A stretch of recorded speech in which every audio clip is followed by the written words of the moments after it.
El pueblo wayú es el pueblo más numeroso de Colombia y de Venezuela. Por eso, digamos que el concepto de nación wayú aplica bastante fuerte. Ellos son, digamos, la población más numerosa que hay en el país. Y digamos que es un pueblo que ha estado ligada por 30 años a la historia de la minería a cielo abierto, no solo del Cerrejón. Entonces, digamos que hay un problema muy grande y es el involucramiento de las autoridades indígenas y de comunidades enteras con procesos de industrias extractivas, y ahí hay un problema enorme de puertas hacia adentro de las organizaciones indígenas, que es un secreto, digamos, público, y que ahí hay un problema bastante grande, y por eso casos como los de Luz Ángela Uriana o casos como la demanda que lleva el equipo del periodista Guillén, o casos que lleva la ONIC, son importantes que puedan llegar a la corte o puedan llegar a muchas instancias, porque de verdad que se requiere impactar y requiere que hayan reacciones al interior también del pueblo wayú. Esto lo puedo decir yo, que hago parte de un pueblo indígena y que además soy asesora de la Organización Nacional Indígena de Colombia, ¿sí? Digamos, hay un problema muy grande al interior de los pueblos indígenas, y es cómo la minería ha impactado la gobernanza, digamos, los mínimos vitales, y en ese sentido lograr generar acciones jurídicas que puedan impactar, que puedan visibilizar la situación de personas individuales o de comunidades que se resisten, es supremamente importante, y por eso también queremos agradecer. Digamos, la ONIC en los temas de minería en La Guajira ha venido haciendo pues muchísimas cosas. Digamos que un desafío muy grande fue toda la estrategia de comunicación que hicimos con el periodista Pirri en su momento, para poder evidenciar lo que estaba pasando con los niños, que fue como la primera documental muy grande que nos trajo inclusive muchísimos problemas al interior de muchas gobernanzas del pueblo wayú, desde amenazas, digamos, a todo el equipo que trabajó.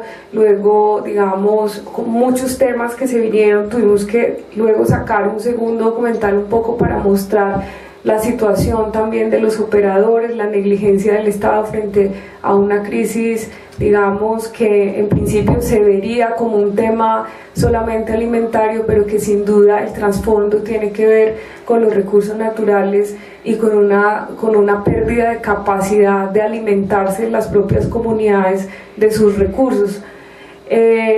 Entonces, digamos, también hace poco las mujeres indígenas del pueblo wayú, y por eso la importancia de trabajar con las mujeres indígenas, todo el trabajo con el duelo de mantas negras, que es una estrategia, digamos, muy propuesta por las propias mujeres en defensa de sus territorios, pero para visibilizar todas estas muertes de los niños y las mujeres que han sido impactadas por la contaminación. Entonces la industria extractiva lleva 30 años, la mina de carbón más grande, digamos, del mundo. En muchas otras partes se cerraron, en Europa se cerraron, y hoy está abierta.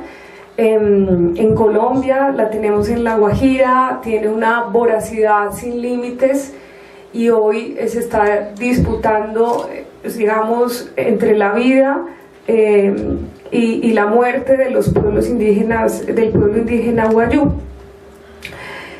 La desnutrición, digamos que en todas partes se ha dicho la desnutrición. Lo que hay que decir también es que tiene que ver un problema muy grande con el agua, es decir, el río Ranchería es el único río que recorre casi los 31 municipios del departamento de La Guajira.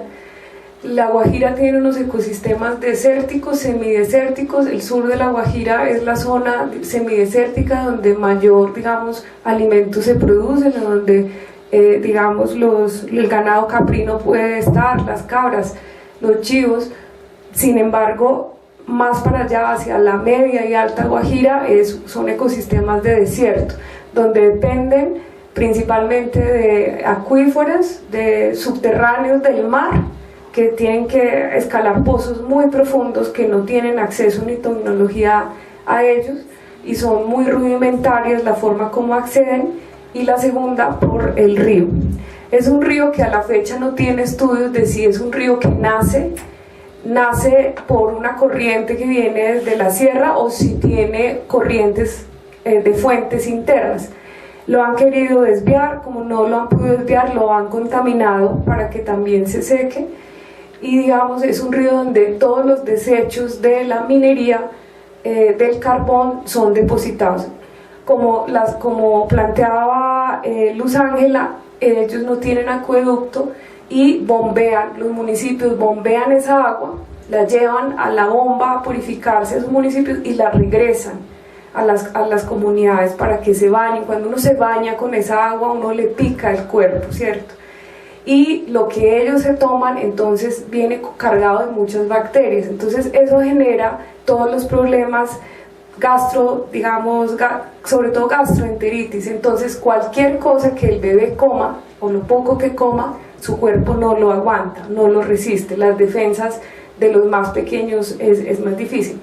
Lo más grave de todo esto es que esto está en informes del ICDF, digamos, el Estado lo sabe, y el Estado es cómplice de lo que está pasando para tapar los intereses de la empresa.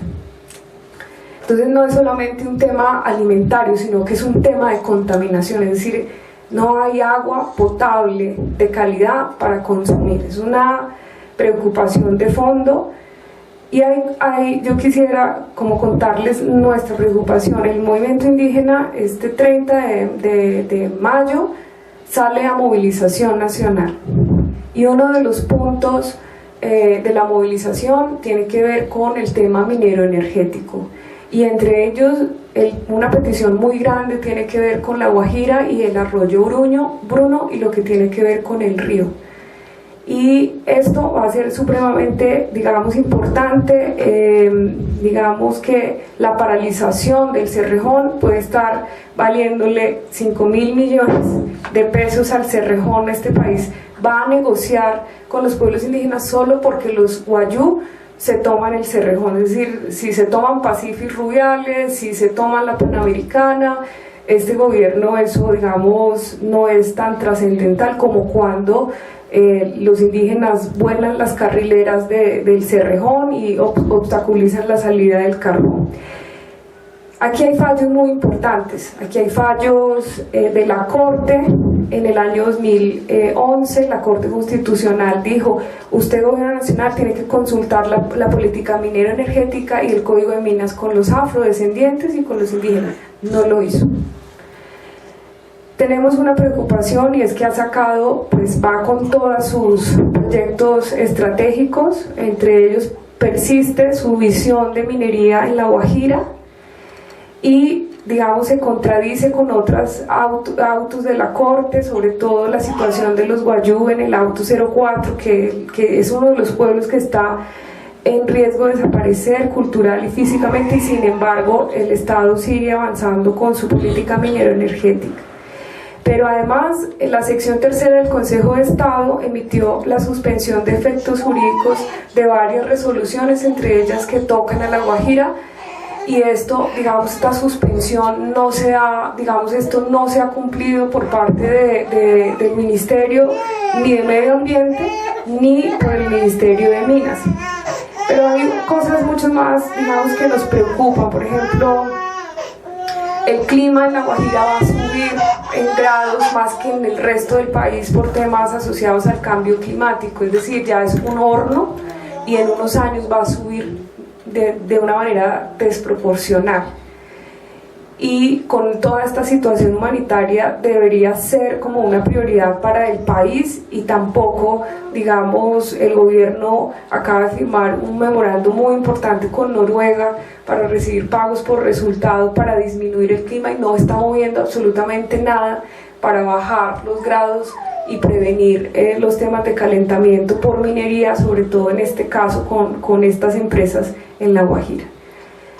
Pero además de eso, el gobierno en los temas de restitución de tierras para las comunidades de La Guajira y del país ha creado un grupo de trabajo que se llama Asuntos Ambientales, Minero-Energéticos e Infraestructura, que se encarga de revisar las demandas de restitución de tierras de la delegada étnica para presentar las demandas, y está restringiendo que en estas demandas pues se puedan presentar acciones contra empresas mineras, es decir, está obstaculizando el acceso a la justicia de pueblos indígenas.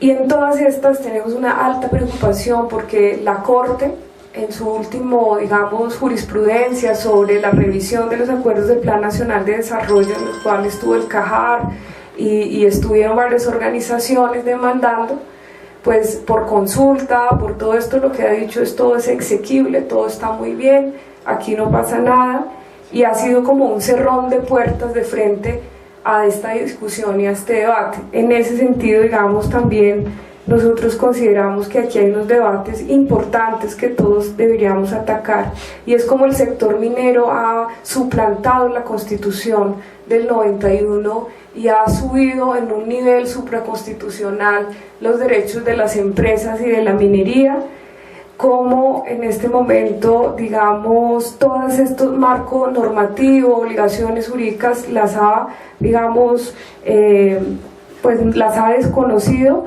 pero sobre todo también poder debatir todo el tema de lo que el gobierno está entendiendo por utilidad pública, cuando estas empresas, lo que decía el periodista, no le han aportado realmente al desarrollo. O sea, 30 años lleva La Guajira, 30 años llevan empresas en la Orinoquía sacando petróleo, y son las comunidades más pobres, digamos, los departamentos más pobres,